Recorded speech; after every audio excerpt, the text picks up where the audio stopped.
Good morning and welcome to Simply Grace United Methodist Church. My name is Gina Yeski, and I'm so glad to be able to present this message for you this morning. Will you pray with me, please?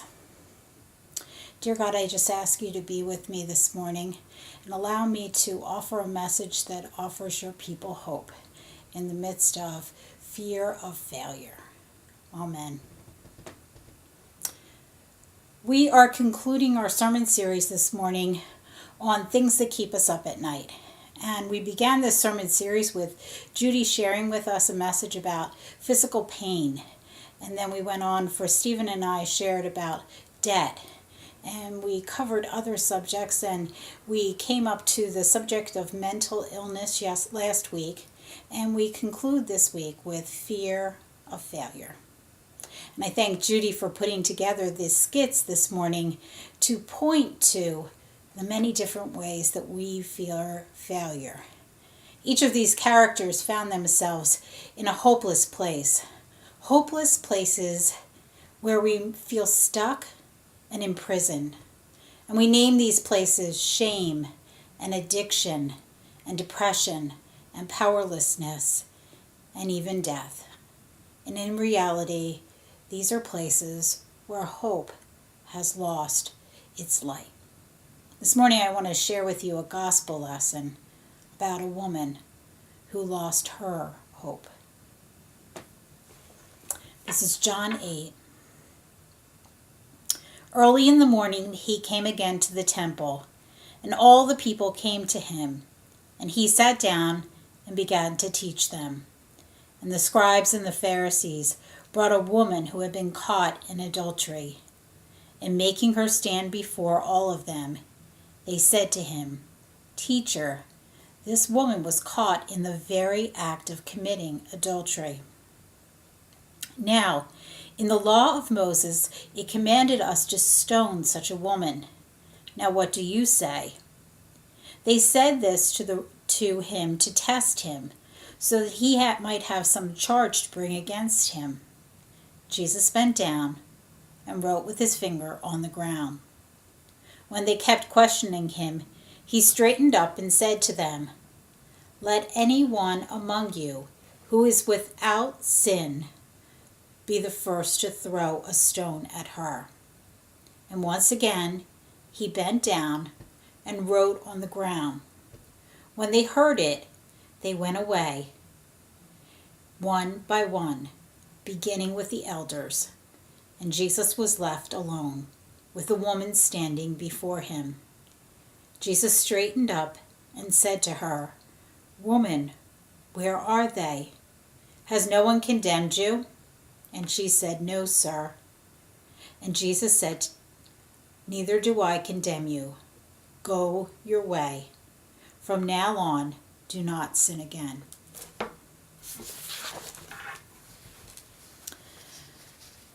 The fear of failure is most often a fear based on being named a failure.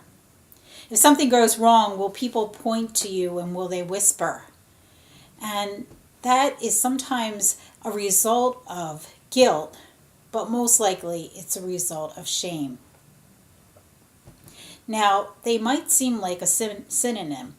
Guilt and shame often are used interchangeably. But today I want to share with you that they are a little bit different. Guilt is related to behavior. Guilt is kind of a stab of your conscience.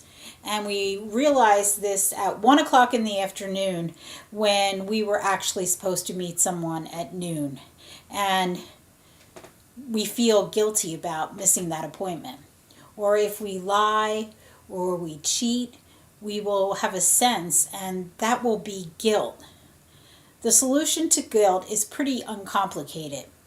Say that you're sorry. Apologize. Make amends. Pray a prayer of confession, and go out and sin no more. But shame is different.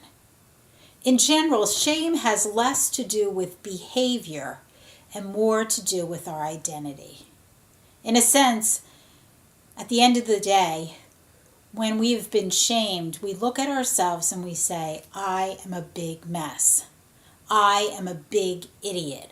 I'm not even worth the paper to write idiot on. Shaming is a way of exercising power over another. It can be keeping someone in their place. When we experience that warm flush and we feel that everyone in the room is staring at us, that is shame. Sadly, I was reading some articles to prepare for this lesson, and it seems that so often in the classroom, shame is used in a way to change behavior. And sometimes we don't even realize the things that people have done to shame us until it's all begins to crumble down. The question to ask is, who is benefiting from my being shamed? Author Brené Brown, who is a researcher, she said, you might feel shame after you've been vulnerable with someone, especially if it doesn't go very well. Shame is a kind of a deep embarrassment of the soul, she said. Shame is an unspoken epidemic. It's the secret behind so many broken behavior. Shame constantly taunts us. You're not good enough. And it mocks us. And it says, who do you think you are? So I ask you, we are that woman. We're in that circle, and everyone has their rock in their hand. And we feel a deep shame. So how do we overcome the monster of shame? Well, what it actually needs is exactly what Jesus did that day. It needs a human encounter. It needs someone to come and show love. In Christian circles, we talk a lot about our sin being wiped away, our guilt being covered by the blood of the cross. We can ask Jesus for forgiveness. We know that Jesus died for our wrongs, that Jesus took our punishment. But how about the shame? How do we deal with the pain of shame in Christianity? Sometimes shame is brought on by our own sin, but sometimes it's brought on by the sin of another. But no matter what, no matter who's the wrong one, shame breaks our spirit. This woman stands in the circle, and Jesus traces something on the ground. And now, as he traces, the crowd drops their stone and they move away. Committing adultery might have brought on the sense of shame and guilt for this woman. Being dragged into the community and being labeled, that might have been part of her shame. She was the center of attention, and yet actually, she was just a pawn for these people to get to Jesus, to discredit him. Shame is something that doesn't dissipate in one day. It's something that requires prayer and healing. It requires someone's compassion and love. It requires Jesus. But Jesus comes along beside us in our brokenness. And he tells us to go and to live our life, to go and do better, to not fall into the same sin again, but at the same time to realize that there will always be a crowd watching, a crowd judging. But when it comes to Jesus, he will stand there beside us, no matter if we are standing in guilt or if we're standing because of shame. And he will travel the road with us. We will continue to talk about this story, the woman caught in adultery, next week. We'll talk about how each of the characters come together and create a mob mentality, and when are we the ones that possibly are creating the shame.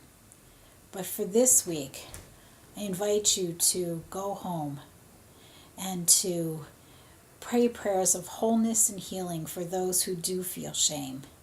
And if you are suffering from brokenness because of your fear of failure, to know that God only wants a whole and good life for you. That's the purpose of Him desiring us not to sin, is because He knows that when we live without sin, trying to follow His lead, that is when we will live the best life possible. Go forth and be blessed. Amen.